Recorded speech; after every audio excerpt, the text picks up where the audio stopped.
All right, we're going to look at Chapter 7 of A Long Walk to Water. We're in Southern Sudan, 2008. Naya sat on the floor and she reached out and took her little sister's hand. Akir did not seem to notice, and she lay curled on her side, hardly moving, silent except for an occasional whimper.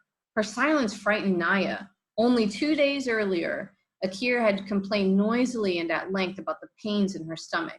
Naya had been annoyed by all the whining, and now she felt guilty, for she could see that her sister no longer had enough strength to even complain. Naya knew many people who suffered from the same illness, first cramps in stomachache, then diarrhea, sometimes fever too, and most of the adults and older children who fell ill recovered at least enough to work again, although they might continue to suffer off and on for years.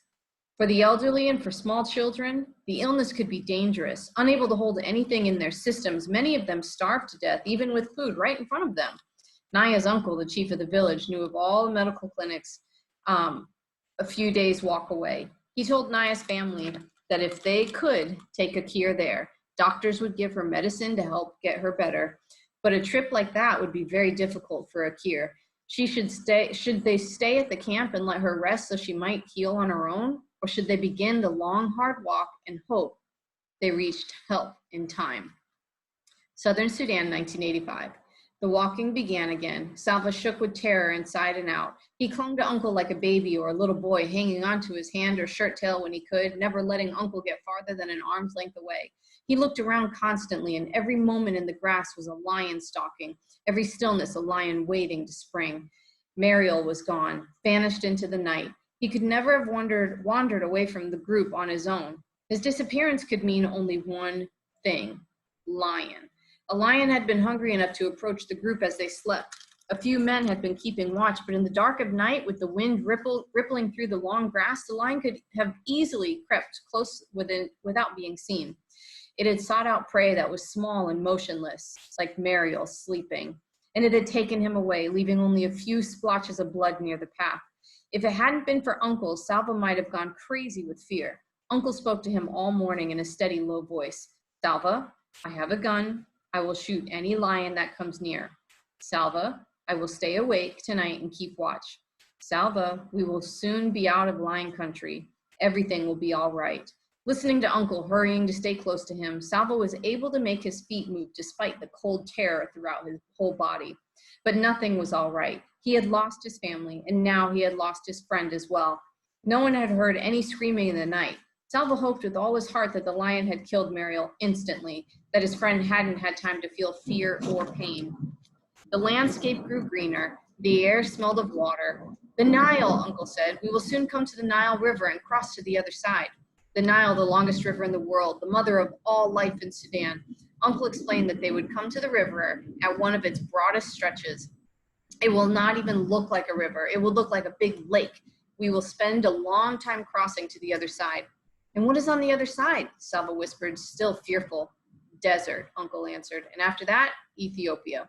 Salva's eyes filled with tears. Mariel had been right about Ethiopia. How I wish he were here so I could tell him I was wrong.